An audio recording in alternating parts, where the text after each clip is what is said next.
Okey, baiklah, seterusnya dalam video yang kedua kita akan tengok pula apakah hubungan di antara jarak, masa dan juga kelajuan. Okey, nak tahu hubungan antara jarak, masa dan juga kelajuan, kita mesti ingat dia punya formula. Sebab apa? Kita akan buktikan menggunakan jalan kira, formula pengiraan. So, kita pergi kepada situasi keadaan yang pertama. Okay, keadaan yang pertama apabila masa dia tetap. Okey, maksudnya sama, tidak berubah. Okey, kalau A 5 saat, B pun 5 saat. Contoh, okey, masa sama. Apabila masa yang sama, okey, kita kata objek yang lebih laju dia akan bergerak dengan jarak yang lebih jauh. So, objek yang lebih laju dia akan bergerak dengan jarak yang lebih jauh.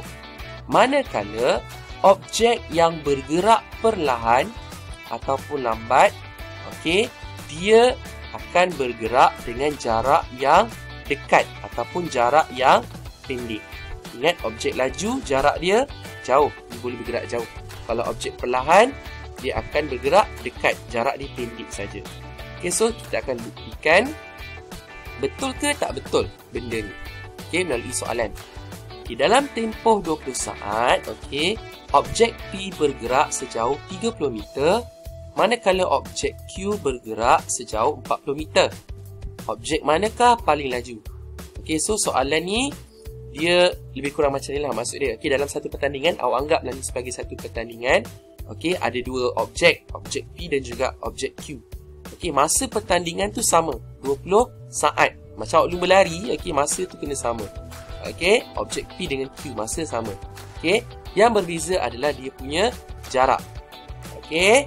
So, sebelum kita mula mengira, kita kena keluarkan dia punya kata kunci. Okey, kita kena tahu apa yang diberi di dalam soalan. Okey. So, yang pertama, okey. Yang pertama adalah kita tengok apa yang di sini. Yang dibagi kat sini adalah 20 saat. So, 20 saat ni sebenarnya merujuk kepada dia punya masa. Sekejap Okey, 20 saat ni merujuk kepada masa. Okey. So, objek P bergerak sejauh 30 meter. So, ni jarak untuk objek P. Manakala objek Q bergerak sejauh 40 meter. So, kita terus keluarkan maklumat. Okey. P, okey, dia punya jarak. Jarak dia adalah 30 meter. Tulis M je. Okay, nak jimat masa. Manakala masa dia adalah 20 saat. So, 20S. Itu untuk P. Kemudian Q pun kita buat benda yang sama juga. Q dia punya jarak. Jarak perjalanan dia adalah 40 meter. Okay, manakala masa dia adalah 20 saat. So, kita tahu kat sini. Okey. Situasi sama. Okay, situasi yang sama adalah masa dia sama. Dalam satu perlumbaan, masa dia sama 20 saat, 20 saat. So, secara logiknya, okay, tadi cikgu dah terangkan, ustaz dah terangkan. Okay, objek yang lebih laju, jarak dia lebih jauh.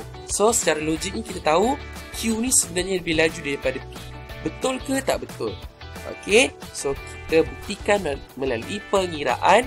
Kita kena guna dia punya formula.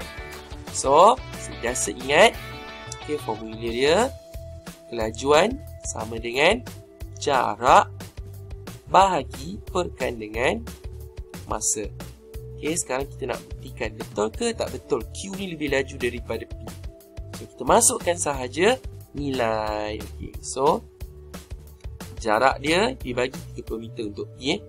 Laju P sama dengan 30 meter. Okay, masa dia 20 saat. Q pun kita buat benda yang sama. So, laju Q sama dengan jarak dia 40 meter bagikan dengan 20 saat. Okay, so kita kira lah. Okay, kena kira macam biasa. Okay, cara yang biasa kira lah, matematik. Kita melibatkan matematik. So, untuk P ni kita akan dapat 1/5 unit. Jangan lupa. Okay, macam mana nak tahu unit dia? Awak tengok apa yang dibagi, itu je awak tulis balik, cuma awak tambah palang saja. So, kita tulis meter per saat. Saya ingatkan sikit palang tu. Untuk Q pula sama dengan 40 bahagi 20. So, akan dapat 2 meter per saat. Okay, bila dah habis kira, langkah seterusnya awak bandingkan P 1.5 meter per saat, Q 2 meter per saat. So, awak nak tahu siapa yang lebih laju. Bila awak dah habis kira, awak cari nilai yang lebih besar. So, nilai yang lebih besar maksud dia lebih laju. So, antara 1.5 dengan 2 meter per saat, 2 lebih besar daripada 1.5. Jadi, kita kata Q lebih laju daripada P. Jadi, betul lah ini membuktikan pernyataan dalam slide ni. Di mana apabila masa itu tak berubah, okey, maka objek yang lebih laju dia akan bergerak dengan jarak yang lebih jauh. Manakala objek yang perlahan, okey, dia akan bergerak dengan jarak yang lebih dekat. Okey, sebab tu penting. Ustaz kata penting untuk awak tahu formula. Kena ingat sampai bila-bila. Okey.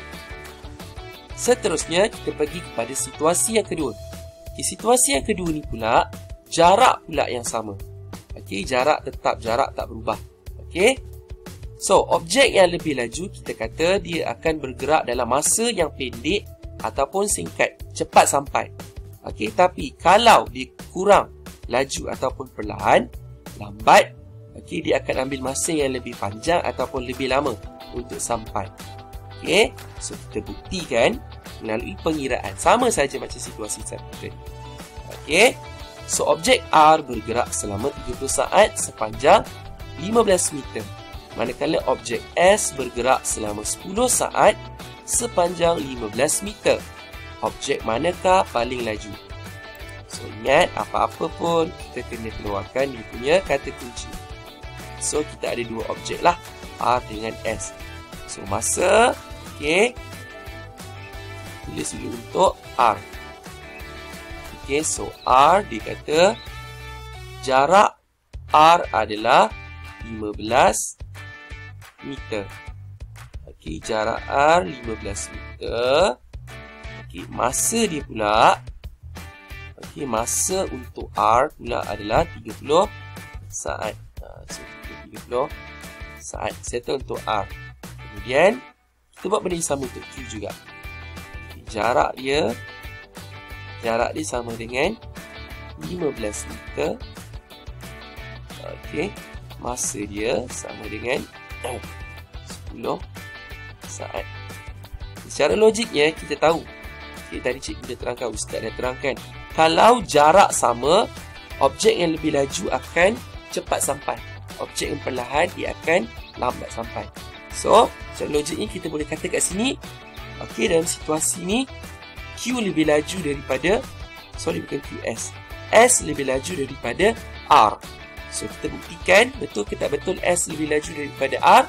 Kita kena kira guna formula. So, cikgu terus je lah tulis, okey. So, laju R sama dengan jarak dia 15 meter, 15 M, bagi dengan dia punya masa, itu 30 saat. Kita buat benda yang sama juga untuk Q.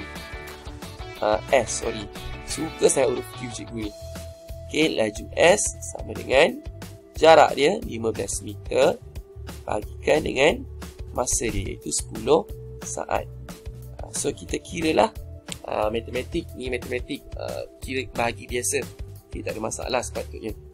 So, R ni awak akan dapat 0.5 unit jangan tinggal meter per saat. Okay. S pula awak akan dapat 15 bagi 10. Awak akan dapat 1.5 meter per saat. Okay, bila dah habis kira, dah masukkan nilai dalam formula, okay, baru awak boleh bandingkan, boleh tentukan siapa yang lebih laju. So, nak tahu siapa lebih laju, awak tengok nilai yang lebih besar. So, 0.5 dengan 1.5, nilai yang lebih besar adalah 1.5. Jadi, kita kata S lebih laju daripada A. Jadi maksudnya betul lah apa yang kita buktikan. Okey, yang mana objek yang lebih laju dia akan bergerak dalam masa yang lebih pendek, dia akan cepat sampai. Okey, manakala objek yang lambat ataupun perlahan dia akan ambil masa yang lama untuk tiba. Dengan syarat jarak perjalanan dia mesti sama. Okey. Jadi itulah kepentingan formula kelajuan, itu jarak bahagi dengan masa. Okey. Seterusnya dalam video yang ketiga kita akan sambung untuk penyelesaian masalah. Soalan-soalan yang biasalah berkaitan dengan topik kelajuan dalam video yang ketiga. Okey.